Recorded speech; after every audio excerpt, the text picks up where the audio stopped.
Hey guys, just coming on to show you my bungalow doormat. Alright, let's go straight to the facts. First is, these come in 4 different sizes and 5 different colors. I have the 2x3 right here.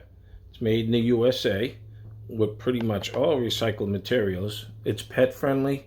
It's got this rubber backing that will help prevent it from sliding around. You can see there. It's pretty nice, and little grooves there. So that's a bonus. I'm still unrolling it, that's why it's kind of flipping up a little bit. You know, it's comfortable to the touch. And it has this little square patterning here, which is nice. And it's nice that you can hose it off when it gets dirty. You can use it indoors or outside. It's a low profile, so it won't bind up at the door. You can see it's not thick at all. Okay. All in all, if you pick any of these bungalows, you're making a good decision.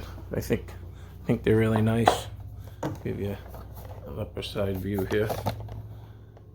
Yeah, pretty nice.